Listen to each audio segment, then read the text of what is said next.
Good evening. I'm Mike Mintline, president of Romain Automotive Group. Our team at Romain Cadillac and the Romain family are excited to finish our first year as the title sponsor of the Romain Cadillac City Tournament. This prestigious event has been contested annually since 1930 and has been a tradition in our community. From the quality of the competition and the excellence of the players to the friendships and camaraderie of the participants, volunteers, and committee members, we are pleased to support such an outstanding tournament. We are glad to team with Eyewitness News on this project. Please enjoy this program as we revisit the history of the event, learn about the Dan Sism Scholarship, and of course, crown a new champion for 2023. Brought to you by Romain Cadillac. Welcome to the Romain Cadillac City Golf Tournament Show. Well, after weeks of anticipation, it's finally arrived. The 2023 Citywide Golf Tournament concluded this afternoon, and a new champion has been crowned. The history books do keep on growing. Welcome to the Romain Cadillac City Tournament Golf Show. I'm Michael Gross, and I'm joined by the 1969 winner of said citywide tournament and a legend in the Evansville golf community, Bob Walther. Bob, thanks for joining us. Thank you for having me, Michael. Well, Bob, way back when you won the tournament in 1969, you shot a 285 in those 4 rounds. Nowadays, the tournament's a bit different. You need somewhere in the 270s, maybe even the 260s to win, because today's game is very different. Yes, this year, I think we had a tie for 10th place at even par 283 to make 10th. Yeah, well, you know, every big tournament has an origin story. And, you know, the citywide golf tournament here in Evansville certainly has a compelling one. Why don't we take a trip down memory lane, you know, down History Road, back to a century ago where it all began. 1930 was the first year. The tournament was founded by the then sports editor for the Evansville Courier and Press, Dan Sism. Pretty adventurous thing to think about starting something at the height of the Great Depression, but Dan was a visionary, and the tournament has been a huge success, and certainly in the golf world in the southern Indiana area, it's a pretty remarkable thing that what the tournament has developed into. 94, this is our 94th year this year. It's very, you know, it's just very interesting that people had the foresight back in the day to understand how important for the golf community having a city championship was and is. In 1965, a decision was made to no longer give prizes, but to instead take the tournament proceeds and fund a college scholarship. And that was a pretty bold move for Mr. Sism to make, because would anybody enter next year if they couldn't win something other than a trophy? But he was a visionary. He said, no, it will only add to the prestige of the tournament. And now here we are in 2023. We had 300 entries this year. It's very unique in the aspect of, you know, the proceeds for our event go to the Dan Sism Scholarship. So there's no payout for the tournament, which is a lot of reason, you know, that's a main reason that people play amateur events. But our tournament is different because our players play in this event.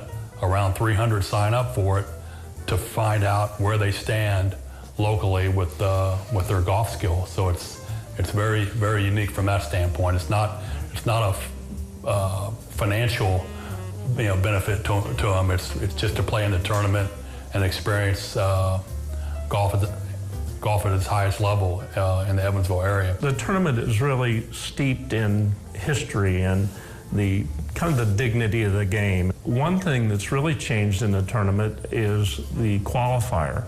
The tournament had gotten so big that it was hard to play as many players the first 2 rounds and get them around. So it's been over 20 years ago we went to a qualifier. And the fun thing in the qualifier is we only qualify a finite number of players. So every year there's a playoff for those last spots. It's tougher to dominate now, with all due respect to the early players, because I think there's so many good instructors in town. We have Bob Walther and Jim Hamilton and others, and I think we have more good players now than we did maybe back in the early days. And I think that impacts the community in a positive way because people recognize that this is the real deal here. It's not, you don't get to pick your pairings. We're going to pair the players together. this is all about competition. And I've often said and been kidded about it, it's really like more than one tournament during the time. It's like, how good a player are you? Can you actually qualify to get in the tournament? And then at that point, maybe, well, can you maybe make the cut to play the final weekend? And then maybe it could be, can I finish in the top 20 or the top 10? And then, ultimately, can I win the city tournament? Can you describe the feeling of being on that first tee box, whether it's day 1, day 4, just the feeling that you get? Your heart is about to beat out of your chest. You feel like you're going to faint, but you think, do I really even belong here? If you're not a little bit nervous, something's wrong. You're going to have some butterflies in your stomach on the first tee. And you can't wait to do it. Well, all those emotions certainly felt over the past weekend, last weekend, and even 2 weeks before that for the qualifiers. We'll get into all those rounds. We'll stick with history here, Bob. You're holding something right now in your hand. It's a putter. It is Jerry Schreiber's putter. And if you don't know who Jerry Schreiber is, he is a 9-time champion. And he goes back, in terms of history, that's an illustrious career above all. Yes, Jerry came on the scene, the local scene, at the same time Arnold Palmer did the national scene. Big, strong guy, great big personality, and if there's a holy grail to the city tournament, I'm holding it. It's the putter Jerry used to win most of his 9 tournaments. After our awards banquet tonight, players came up wanting to touch it. It was quite emotional, the whole evening around that. Well, Bob, we'll get into some of those players in today's great game. It almost seems like, everybody can kind of get on that leaderboard. Certainly a rich history within the tournament. And, well, the tournament kind of was as follows. We'll take a look here. On July 22nd, the qualifying took around at Fendrick Golf Course to fill that 150-player field. Then the first round got underway at Helfrich Hills on August 5th, with the second round back at Fendrick for the day afterward. And finally, this past weekend, it went from the public to the private, which makes it a bit more challenging. First at Rolling Hills in Newburgh, followed by today's action at Evansville Country Club. Well, we will take our first break here on Sunday night, but stick around because after the break, we'll have highlights and much more coming your way on the Romain Cadillac City Tournament Golf Show.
You're watching the Romain Cadillac City Golf Tournament Show.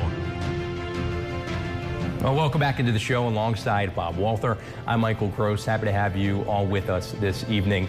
The Romain Cadillac City Tournament has been a constant over the last 90 years, but one thing that has made it interesting is the qualifying round. The qualifying round adds a whole new dimension to the tournament, Michael. We have players that are not used to playing tournaments, and since we take a finite number of players, there's a playoff to determine the finite number of players. This year we had 11 players playing off for 9 spots at Fendrick, and it is one of the most interesting parts of the whole golf tournament. Well, because of that finite number of players that have to qualify, many more of them enter, and only a certain amount can play in the actual tournament. So a qualifier was created.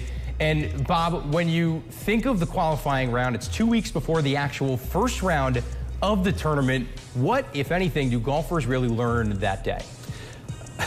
I think they learn what a threshold they have for choking. It's just interesting to watch it. But players this year, Ben Hoagland had to qualify. He won the golf tournament. So amazing things can happen. How exciting, is the playoff, toward the very end of the qualifier? How exciting is that playoff format that's pretty new? It's exciting for everyone involved, the players and our rules committee, to see players who just are fighting tooth and nail to try to get in. And a lot of them aren't used to playing a high level of competitive golf like this. So, what they're thinking, who knows? Typically, if you make a par on the first hole, you're for sure going to be in. This year, even players that made bogey on the first hole of the playoff got in the tournament. So it's just a very fun thing to watch it, and we have a pretty big gallery for it, actually. Yeah, a lot of people show up to there, and it carries over into round one, which we'll get to now. Once the field is set after the qualifiers, the tournament began, and it was through tough first two rounds at both Helfrich Hills and Fendrick golf courses. Colin Davies was there and tells us the story from before the cut line. We're going to start with the three-time and defending champ David Mills, who drives and shows the mix of strategy on the first hole at Helfrich Hills. Going to the fairway to the left for a more direct shot past the trees. Paid off well as he'd birdie to start the tournament. In the next group, Nathan Haas ends up right past his trees on a steep uphill, gets the green. From there, chance for birdie, and the putt is going to have good accuracy, just not enough power, and he pars the first. He would finish the day at 18 with the birdie here. Round one ends for Haas 3 strokes back of first with 3 under, a couple groups after Ben Hoagland. A little behind, chipping on his third shot on this par 4, but it's a good one, and Hoagland would save par after looking a little bit in trouble. Now from the hills of Helfrich to the flatlands of Fendrick. David Mills entering the day tied for second, fighting uphill on his second shot on the first, and a fantastic chip back onto the green. He would save par after some trouble early, and the leader going into the day was Caleb Wasmer, who on the hole 2 gets a good second shot onto the green with this par 4, and the birdie putt is just gonna be wide though. He would be in the mix going into round 2, but still 2 strokes back of first. And there's Spencer Wagner on the first hole of the day with a tough par putt, and he makes it look easy. He'd be in the mix at the end of the day as well. The 2 leaders at the end of 2 rounds are Ben Hoagland and Nathan Haas. And here are those 2 and how they're feeling after the second round. I felt good. I kept the same game plan as yesterday, just hit a few more greens on the back 9. I played great. I knew that you were going to have to play a good round today to keep with the lead. I figured everybody else was going to go forward by a couple shots, and I was just glad to do the same. I drove the ball really well, and my lag putting was really good. Every time that I felt like I messed up a shot, I was able to recover really well, and then I took advantage of a couple of the breaks that I got. Well, 2 gorgeous golf courses that made for 2 compelling rounds 1 and 2. A couple of players to really talk about. One of them is Caleb Wasmer. He was pretty good through the first couple of rounds. Even the start of round 3, he had some momentum early on. Yes, he really did, Michael. And I actually refereed his group and Ben Hoagland and Nathan Haas yesterday. And Caleb just had one of those days. He started out fine, but golfers are all aware that things can go south on you. And he just had a not good ball striking day yesterday. Well, it happens to every golfer, right? Golf is, some people call it a game of chance, right? Sometimes you got to get lucky to be able to play well. But, the first couple of rounds are a time where you can learn about your game, right? You want to make the cut line, but provided you do make the cut line, it's a time to learn about your game. What do you take away from those first 2 rounds? Well, what you say is exactly true. The guys that are really smart and a bit intuitive about their own games discover their weaknesses in that. Caleb learned a lot from that round yesterday that it will take him forward to be a more competitive player next year. That varies from one player to the next. Maybe he's not a good enough putter. Maybe there's just something emotionally he needs to learn to handle to be better. It's very minuscule, some of those things, very finite details. Well, we will get to more highlights, but coming up, we'll take a look at the recipient of the historic scholarship, the Dan Sism Scholarship, and how life-changing it really is. Stick around on the Romain Cadillac City Tournament Golf Show.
You're watching the Romain Cadillac City Golf Tournament Show.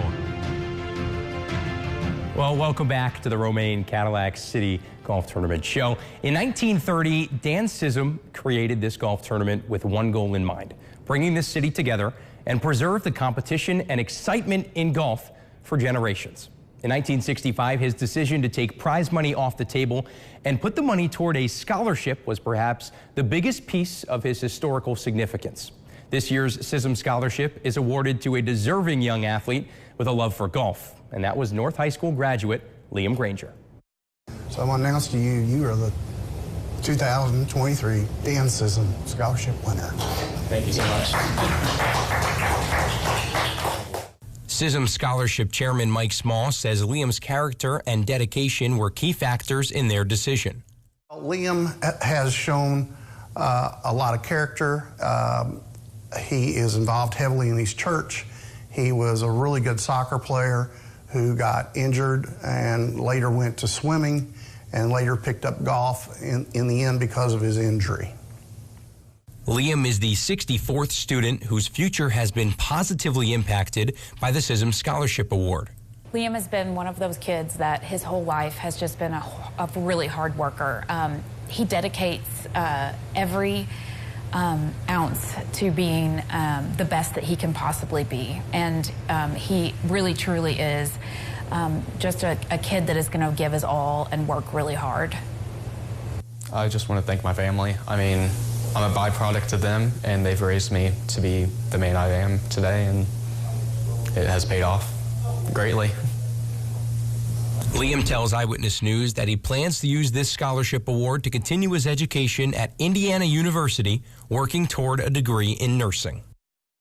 Well, congratulations to both Liam and his family. Certainly very deserving if that committee picked you. Well, coming up next, we will get to Crunch Time. We'll bring you the action from the final two rounds from this weekend.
You're watching the Romain Cadillac City Golf Tournament Show.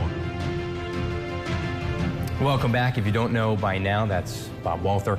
I'm Michael Gross. And, well, now we're kind of getting to crunch time here. We're entering the final weekend with rounds 3 and 4. And for these competitors, you know, they are kind of all grouped together now. It's slimmed down after the cut line, and you have to play your best golf to survive. Yes, and the players are now entering a very different realm of the tournament, going to the private clubs. Rolling Hills is notorious for having very, very fast greens and difficult approach shots. And they know that it's a day they can't win the tournament, but it is a day where they can lose it. Well, the third round was held at Rolling Hills Country Club in Newburgh. We'll start on the par 5 hole 3 where Nathan Haas has the lead by 2 strokes. This is his third shot, and it was a beautifully placed shot onto the green. Good opportunity for birdie. He sank it there. 2 under on the round through 3, but Ben Hoagland, Bob, 2 strokes back. He made his birdie putt and is right on Haas's tail. He had a good day as well. Yes, he did, and it became pretty obvious midway through that round that those two were going to be fighting it out to the end. There would be others too, but it was obvious that they were in the hunt. David Mills entered the day just a stroke back. He will have to settle for par on this putt. Spencer Wagner had a pretty decent day as well. And I tell you what, Bob, there were a bunch of different players that you thought could have came out at the top of the leaderboard that day. Yeah, at the end of the day, there were, I would say, 6 or 8 players that had a solid chance of winning the tournament. But Ben Hoagland was starting to show signs of a stability that was going to be difficult to overcome. Well, Spencer Wagner was 4 shots behind the leader coming off of 18. Let's hear from him after his third round. It was a grind. Played good off the front, and then started having a couple bad holes on the 9th and 10th, and just the back in a hole, and finished well. Went birdie. So made some bad shots, but it could always be worse. You know, played pretty good golf. Man, you just gotta play good golf. The new course at ECC is a little bit tougher, and you gotta think about it. You can't play dumb. I think it's gonna be fun. I do. I think it's gonna give anybody a chance tomorrow. I really do. I think it could be fun. So. Well, Bob, when you finish the third round, 4 strokes back of the lead, what kind of goes through your mind when you go home that night getting prepared for round 4? Well, I know that these players, they are aware of each other's strengths and weaknesses. And I think everyone that was within sight of Ben knew that they were going to have to play a very good round of golf on Sunday to have any chance of catching up. Well, the final round of the City Golf Tournament was just about the most exciting golf you will ever see, if not the most exciting golf. If the leaderboard is close, it can always be a race to the finish line, but this year, Ben Hoagland began as the leader of the pack, and well, Bob, he never looked back. No, he didn't. Spencer Wagner birdied the first hole to cut the lead to 3, but Ben just kept plugging away, and really by the time they reached the 9th or 10th hole, you could really see things swinging in Ben's way unless some tragedy struck. Well, let's head out to ECC to take a look at how they did. And, well, you know, the final round, the first hole here for Nathan Haas, second to last group in 4th place. Not an easy par putt, but he does make it to keep himself in the conversation. He was one of those guys that stayed up there. Very much so. Yeah, he was in the tournament until fairly late in the day today. But he made a couple bad shots, and starting on around 13, he started fading away a little bit, but then brought it back toward the end of the round. Spencer Wagner, another one of those guys that kept it close. You know, he didn't play too poorly this weekend. Evansville Purple Aces man there.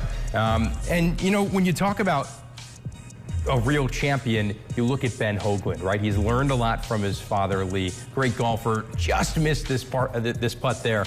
But he really had the eye of the tiger all weekend. Yes, he did. There were a couple times, both in the 3rd round and the 4th round, where Ben had the opportunity to fade and lose some shots, but you could see his mental toughness come through, and he brought it back every time.